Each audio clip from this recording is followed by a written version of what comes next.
Olá, pessoal. No nosso vídeo anterior, nós falamos dos sistemas de numeração, não foi? Então, agora nós vamos explorar um pouco mais as operações. Nesse vídeo, então, é um vídeo, uma conversa sobre as operações. A gente comentou que o nosso sistema de numeração é um sistema que permite fazer as operações matemáticas, né? Não só as operações aritméticas, mas praticamente todas as operações que a gente conhece.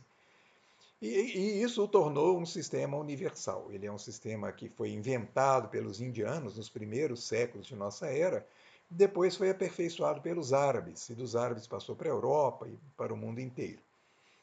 É, é necessário, né, que a gente tenha um certo domínio das características desse sistema, porque isso ajuda muito na hora de ensinar. O ensino das operações fica mais claro e também a exploração das operações, de como é que elas funcionam. É isso que a gente vai tentar mostrar hoje aqui, com algumas explorações do sistema de numeração e das operações, tá bom? Então vamos lá, deixa eu diminuir aqui a minha imagem, para a gente destacar o PowerPoint. Opa, um momentinho.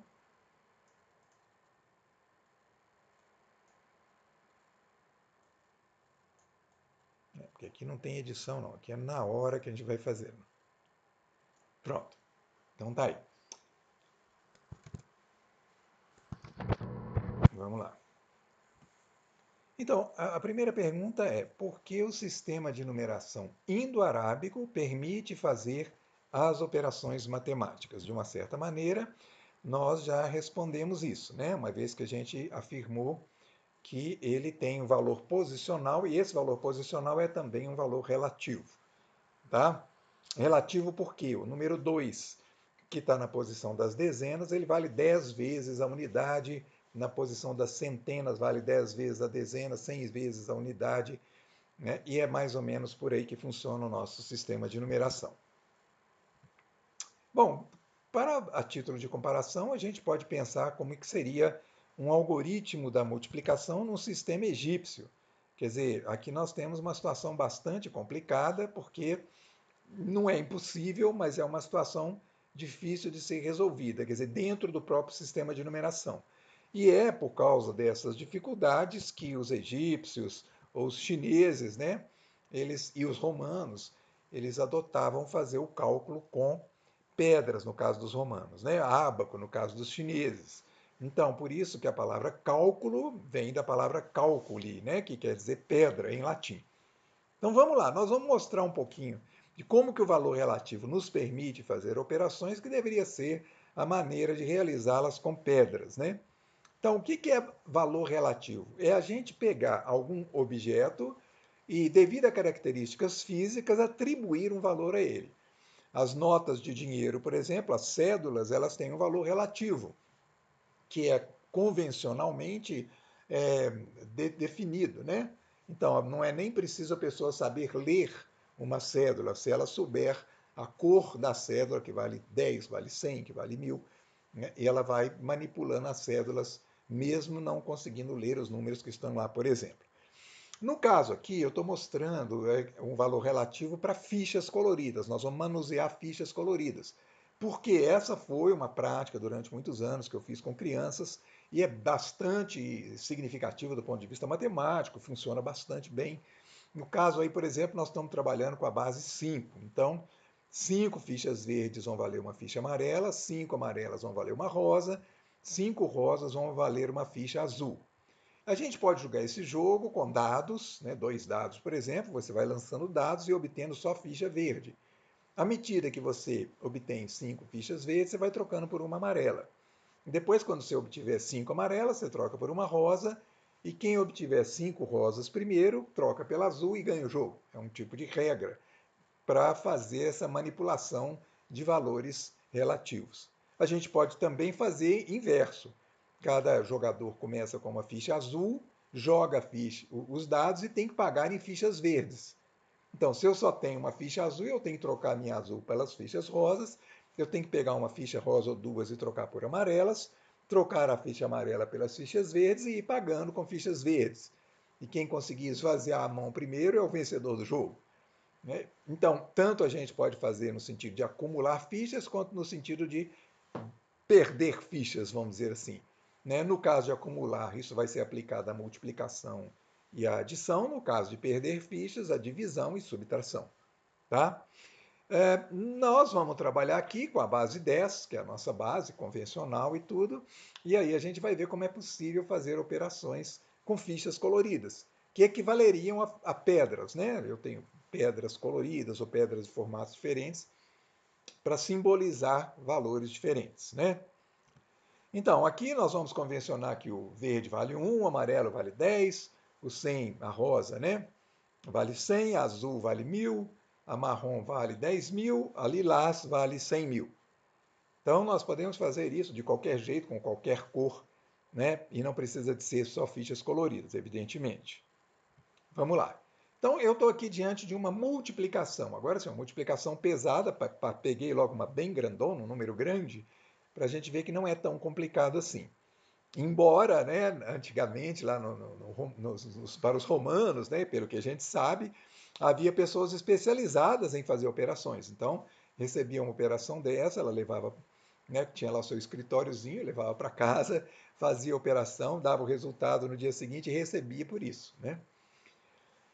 Então vamos lá, nós temos representação de 2013 com duas fichas azuis, uma amarela, três fichas verdes, né? E a representação de 84 com 8 fichas amarelas e 4 fichas verdes. Então, o que é multiplicar por 84? É fazer cada ficha do 2013 valer 84 vezes mais. Então, a gente pode fazer essa relação aqui, ó. Uma ficha verde multiplicada por 84, eu teria 80 fichas amarelas, porque eu tenho 80 fichas verdes que eu posso trocar por amarelas, e sobram 4 fichas. Então esse 1 virou 84. Tá? Da mesma maneira, uma ficha amarela multiplicada por 84 vai virar 8 rosas e 4 amarelas, quando eu multiplicar. E a azul vira 8 fichas marrons e 4 fichas azuis quando eu multiplico por 84. Então vejam bem, eu tenho aí as transformações da ficha verde, da ficha amarela, da ficha azul, que são as 3 fichas lá do meu número 2013.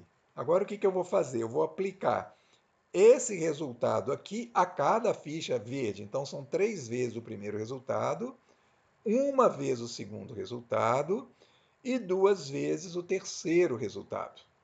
E por aí eu vou ficar com muitas fichas. Vamos lá. Então, olha só, cada ficha verde aqui passou a valer agora 8 amarelas e 4 verdes. Então, eu tenho 3 fichas verdes multiplicando por 84 dá isso aqui. A ficha amarela, que é uma só, está transformada em 8 rosas e 4 amarelas. E as fichas azuis, cada uma transformada em 8 marrons e 4 azuis. Então, depois de multiplicar por 84, eu fiquei com todo esse conjunto de fichas aqui, ó. E agora o que eu vou fazer? Simplesmente eu vou trocar as fichas, né? Cada vez que eu juntar fichas amarelas, eu troco pela ficha rosa e assim vai, né? Fichas rosas eu vou trocar pelas fichas marrons, eu vou trocar pelas fichas lilazes e assim. Então, olha lá, ó. Eu consegui daquela, né? Nós estamos pensando em 4 vezes aqui verdes, ó, 12 verdes, eu troco então por uma amarela e sobram 2 verdes, tá? Pego os meus conjuntos de ficha amarela e eu vou conseguir, né, 24 fichas amarelas. Eu tenho então, troco por 2 fichas rosa e fico sobrando 4 fichas amarelas, tá? Esse terceiro número aqui, por enquanto, não permite ainda uma transformação, mas no quarto número eu tenho, né, 16 fichas marrons, né, que vão virar, né, uma ficha lilás e 3 fichas marrons, tá? E 6 fichas marrons, que 16 troca por 10 mais 6. Repara que eu repeti aqui as fichas azuis, ó, que eu tinha aqui, ó, essas 8 fichas azuis, eu as mantive aqui, ó, tá vendo? E agora, então, essas fichas todas que eu usei para trocar, as verdes, as amarelas e as marrons, elas desaparecem. E eu fiquei com as outras fichas, ó, depois de trocar tudo. Então, esse é o número que eu tenho, mas ainda não é o resultado final. Por quê? Porque as fichas rosa estão passando, 2, 4, 6, 8, 10. Eu tenho 10 fichas rosa. Então, 10 fichas rosas, o que eu vou fazer com ela? Trocar por uma ficha azul, que elas valem uma ficha azul. Tá aí, ó, 10 fichas rosas. Eu vou trocar por uma azul, né? E aí eu desapareço com as minhas fichas rosas e esse é o meu resultado. Ó. Então, eu tenho aí uma ficha lilás, 6 fichas marrom, 9 fichas azuis, né? 9 fichas amarelas e 2 fichas verdes. Né? Esse lilás a gente sabe que é 100 mil, o outro, o marrom, é 10 mil, o azul é 1000, o amarelo é a dezena e o verde é a unidade. Olha.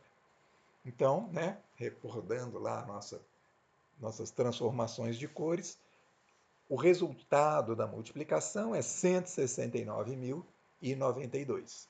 É claro que, né, a proposta não é pegar logo uma multiplicação desse tamanho e passar para os alunos, mas a gente vê que isso é aplicável a alunos de qualquer fase aí do ensino fundamental, ensino médio. Por quê? Porque ajuda a verificar essa possibilidade de você fazer operações com valores negativos, que é o que acontece no nosso sistema de numeração. Só que lá está como valores posicionais. Né? O relativo lá corresponde à posição do algarismo. Né? Então, é como se fosse assim, a ficha colorida, né, ela é uma fase anterior ao valor posicional, esse valor relativo aí da ficha colorida. A gente pode também fazer uma divisão, eu vou fazer uma divisãozinha rápida aqui, só para mostrar que é possível também, com as fichas coloridas, né? E também é uma sugestão de atividade em sala de aula. Então, nós vamos fazer aí 177 dividido por 8. Então, nós vamos imaginar que nós temos uma rosa, 7 amarelas e 7 verdes, e temos 8 pessoas e cada uma tem que ganhar a mesma quantidade que as demais. Tá? Então, eu não tenho como dividir 7 fichas verdes, 7 amarelas e uma rosa para 8 pessoas. Eu tenho que fazer trocas de fichas. E repara que eu posso começar de qualquer jeito. Eu posso pegar uma ficha amarela aqui, trocar por 10 verdes e ficar trocando, entregando fichas verdes para as pessoas. Mas se eu começar desse jeito, no final as pessoas vão ficar com muitas fichas verdes, vão acabar trocando verde por amarela. Quer dizer, eu vou ter que fazer a divisão 2 vezes, né? Depois eu vou ter que fazer a troca de fichas. Então eu vou começar da ficha que vale mais, que é a ficha rosa, e vou trocá-la por 10 fichas amarelas. Então sumiu a ficha rosa, eu troquei por 10 fichas amarelas, fiquei com 17 fichas amarelas. Né? Distribuindo entre as pessoas, uma pessoa, 2, 3, 4, 5, 6, 7, 8 pessoas. Cada uma ganhou 2 fichas. 2 vezes 8, 16, sobrou uma ficha amarela. Tá? O que eu faço agora? Agora sim, eu pego a minha ficha amarela, transformo em 10 fichas verdes. Desapareço com a minha ficha amarela e agora eu distribuo as verdes entre as 8 pessoas. E o meu resultado, eu tenho o resto 1 aí. Então, cada pessoa recebeu 2 amarelas, 2 verdes, ou seja, 22. E o resto é 1. Posso continuar a divisão? Posso. Se eu arrumar agora fichas com valores de decimais, né? O que seria ficha 1/10, ficha 1/100? Posso continuar infinitamente essa divisão aí. É só para mostrar que é possível dividir com fichas coloridas perfeitamente, tá? Bom, aqui eu coloquei a mesma operação, 177 dividido por 8, e aqui, olha, a gente associou então a unidade à ficha verde, a dezena à ficha amarela e a centena à ficha rosa. Isso é excelente para os alunos perceberem, né, que o valor posicional ele é também um valor relativo. Só que a diferença não é física, não é mesmo? No sentido de que o desenho do 7 nas unidades ou nas dezenas é o mesmo. Mas esse 7, por causa da posição dele, ele vale 70, não vale só 7. Não é isso? Então, a gente pode aplicar o nosso algoritmo da divisão, o algoritmo normal que a gente usa aqui no Brasil, e colocar fichas coloridas, porque isso permite que os alunos acompanhem a operação associando as cores com as posições. Então, vamos lá. Eu começo aqui da ficha rosa. Eu não tenho como dividir uma ficha rosa para 8 pessoas. Então eu junto com ela com as amarelas e tenho 17 fichas amarelas. Ah, cada pessoa recebeu 2 fichas amarelas, 2 vezes 8 dá 16, para 17 sobrou uma ficha amarela. Agora eu junto essa amarela com as verdes, eu tenho 17 fichas verdes. Novamente eu tenho 2 fichas verdes para cada pessoa e sobrou uma ficha verde. Então, quando a gente faz essa operação com as fichas aí coloridas, isso vai ficando claro para o estudante que está aprendendo essa correlação entre valor relativo e valor posicional. O valor posicional é muito mais abstrato e muito mais difícil de entender do que o valor relativo. Uma criança de 5 anos pode perfeitamente manusear as trocas de fichas coloridas, uma criança de 7 anos também, mas uma criança para compreender o valor relativo, ela vai precisar de ter mais ou menos 9, 10 anos de idade, lá segundo as pesquisas do Piaget, lá do século passado, né, por volta de 1920. Tá? Então, eu estou querendo apontar aqui, né, a funcionalidade de trabalhar com fichas coloridas para que se faça essa associação, né, entre o valor posicional e o valor relativo.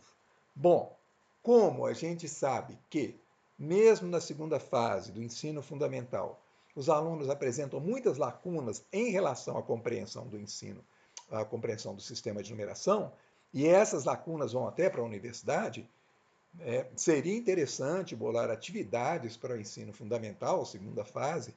Claro que não são as mesmas atividades para as crianças que estão começando, mas atividades para a gente trabalhar essa questão do valor relativo, valor posicional, porque ajudam, né, a sistematizar melhor, né, os algoritmos, as operações que a gente faz com o nosso sistema de numeração.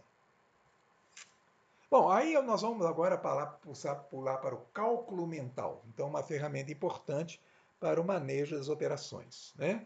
A gente sabe disso, a gente sabe que o cálculo mental ele agiliza o pensamento matemático tremendamente e ele é responsável pelo sucesso ou insucesso, né, da matemática, quando a pessoa sabe fazer operações mentalmente, simplificar mentalmente, ela vai muito mais rápido, com muito mais eficiência do que uma pessoa que não tem esse domínio.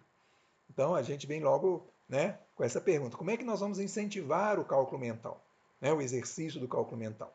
É claro que tem que ser através de atividades, e antigamente era uma atividade só, né, decorar a tabuada, era o início, né, gente? A gente tinha que decorar a tabuada e sofria muito com isso.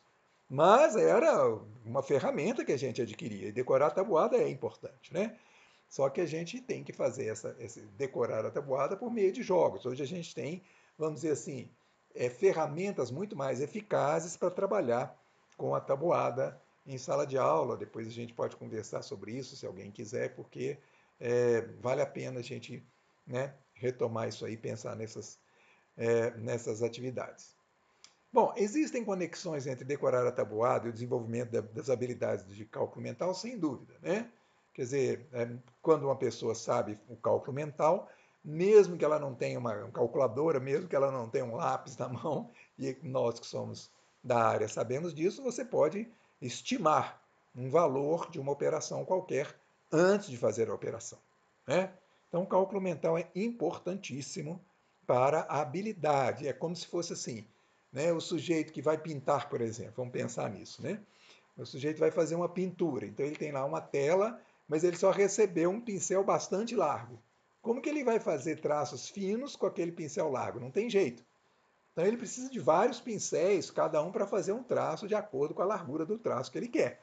Do mesmo jeito, se a pessoa não tem, né, não desenvolve o cálculo mental, ela fica com poucas ferramentas para ela poder desenvolver, né, as operações matemáticas. É isso que a gente sabe, né, como professores. Então, estimar os resultados de uma operação antes de realizá-la é uma maneira de incentivar o cálculo mental. E isso pode ser feito por meio de jogos, né? Eu vou apresentar aqui um joguinho rápido. Esse joguinho é bastante interessante, ele promove muito cálculo mental. Ele pode ser feito, como eu acabei de ver, né, numa mesma sala com crianças, adolescentes e até adultos. E é um jogo bem interessante a gente fazer, porque a gente pode brincar de várias maneiras com ele.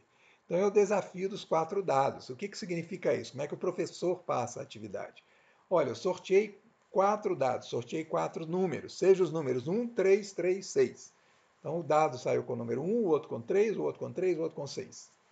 Então, o desafio é esse, sempre usando esses 4 números sorteados, descobrir expressões numéricas que resultem nos números de 0 a 20. Então, pode ser usadas as 4 operações aritméticas, potências, fatorial, radiciação. Também pode ser usados os parênteses. Então, com essas regras, né, a gente tem que criar, né, tem que conseguir fazer o número 0, fazer o número 1, fazer o número 2 e assim por diante. Né? Por exemplo, o número 1 aqui, na minha cabeça está fácil. 6 menos 3 mais 1. Pronto, já fiz o número 1. Né? Ou eu posso fazer 6, né, vezes 3 dividido por 3. Então, deu 6. Né? Dividido por 1 vai dar 6. Então, eu tenho que usar os 4 números, eu tenho que usar uma expressão numérica e eu tenho que obedecer as regras da expressão numérica. Multiplicação e divisão vem antes de adição e subtração. Quando eu tenho multiplicação e divisão em seguida, eu começo pela primeira operação que está indicada. Essas regrinhas que fazem as expressões numéricas, não é? E que permitem aí resolver esse desafio. Alguns números são bem mais difíceis que outros, alguns ninguém encontra, e essa é a brincadeira, e esse é o grande desafio. Pode ser feito todos os dias, cada dia sorteia números diferentes, e os meninos vão, é impressionante o resultado, né? Como é que os meninos vão tentando adiantar operações e mentalmente pensando, por quê? Quanto mais você acrescenta o cálculo mental aí, mais rápido você vai com esse desafio, com a solução do desafio. Aqui um outro brinquedo, um outro jogo também que eu queria experimentar com vocês. Esse é muito, muito, muito interessante. Eu já fiz muitas vezes com crianças de 9 anos, com crianças de 10 anos, com alunos de universidade, com professores de matemática. Então, tem muita coisa a ser explorada nesse jogo e ele pode mudar bastante as regras, ele pode ir ficando cada vez mais interessante.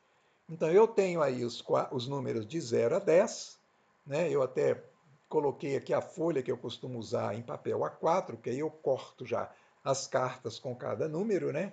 Sendo que, pensando em cartas aqui, faltou um traço debaixo do 6 e outro debaixo do 9, porque senão na hora fica igual, né? O 6 e o 9. E também tem os parênteses aí, tá bem? Aqui, então, nós temos as operações, adição, divisão, multiplicação, subtração.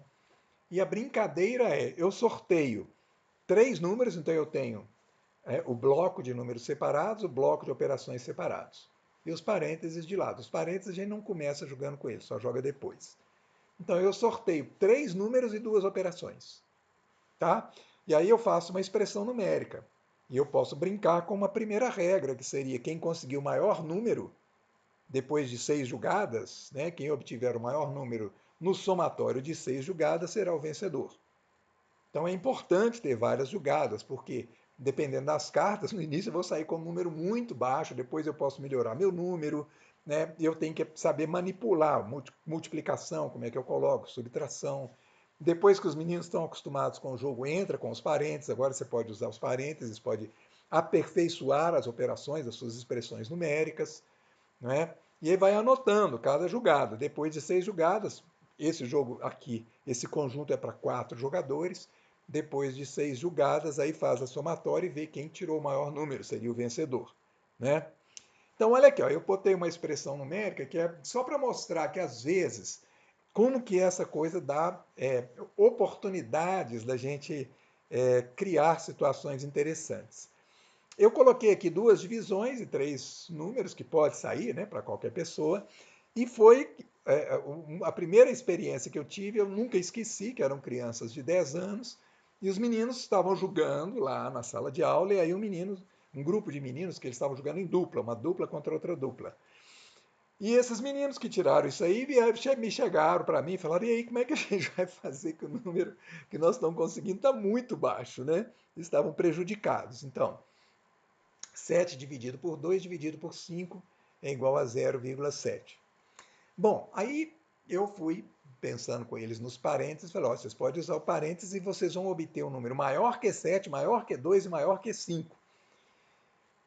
E aí eles ficaram fascinados. Como assim eu vou obter com duas divisões um resultado maior que os três números envolvidos? Que absurdo!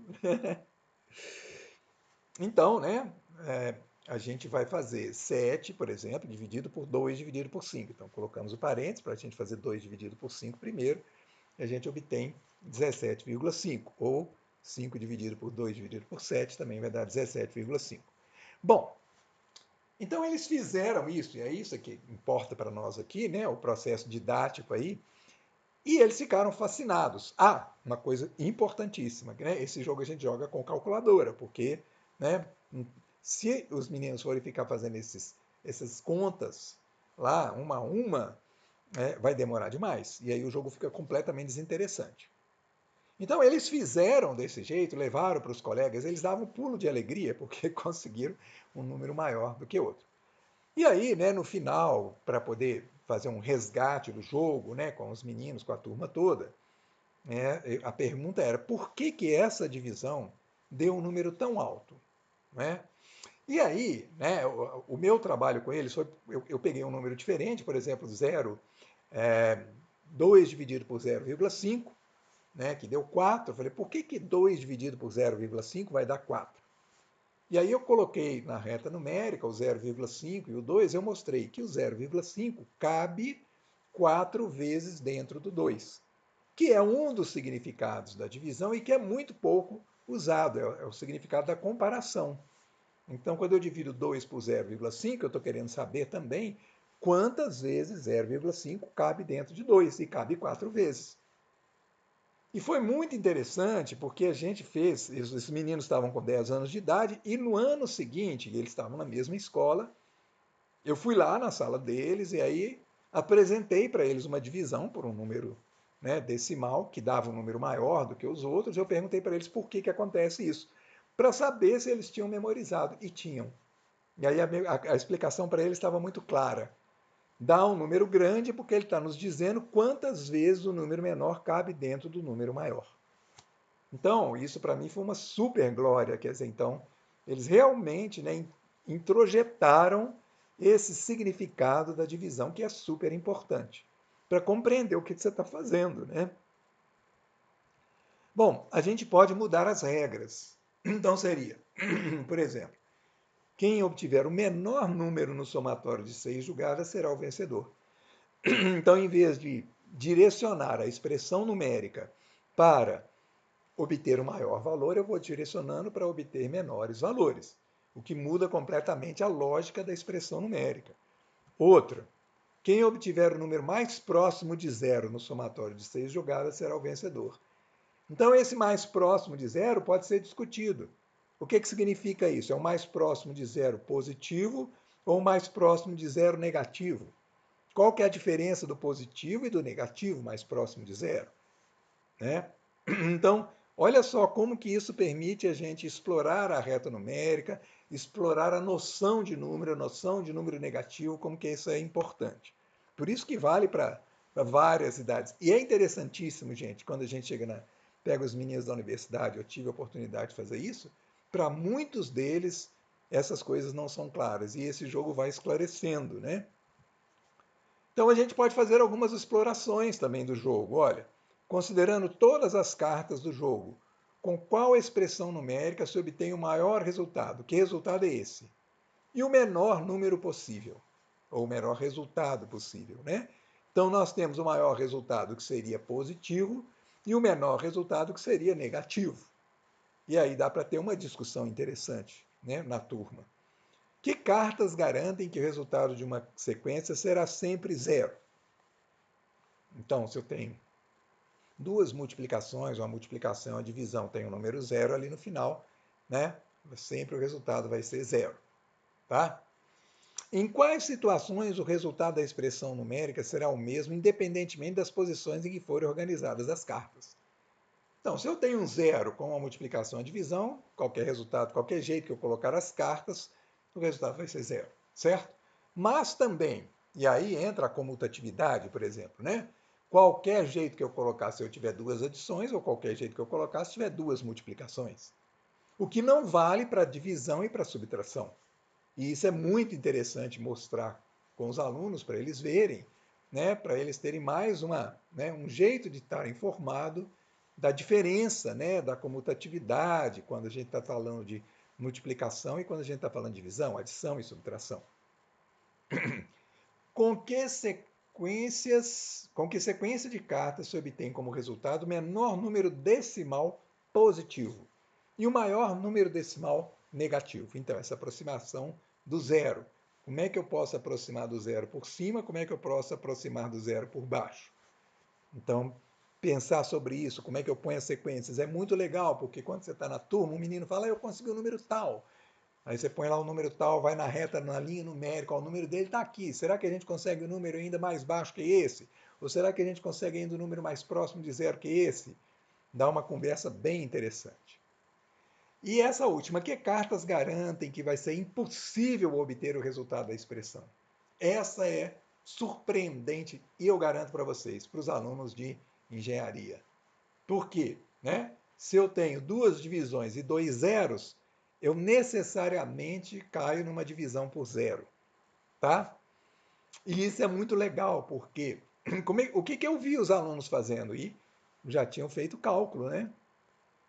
Eles chegavam numa divisão por zero e ficavam perplexos. Né? Qual que é o resultado da divisão por zero?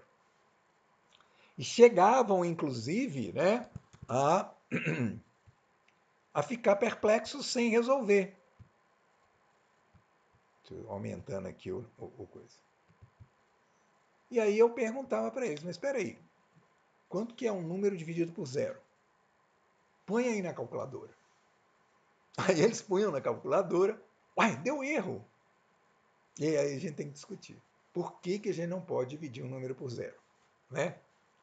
Então, esse joguinho leva a uma sequência de discussões interessantes, ele explora o cálculo mental, né? Explora a natureza do número, a natureza das operações.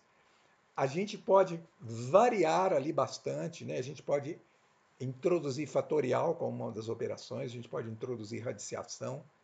Então, é um jogo que está aberto para muitas e muitas explorações e pode, né, ser adotado na escola como uma coisa constante, porque ele vai estimular a cálculo mental e, com certeza, ele vai melhorar muito, né, o desempenho dos meninos na matemática.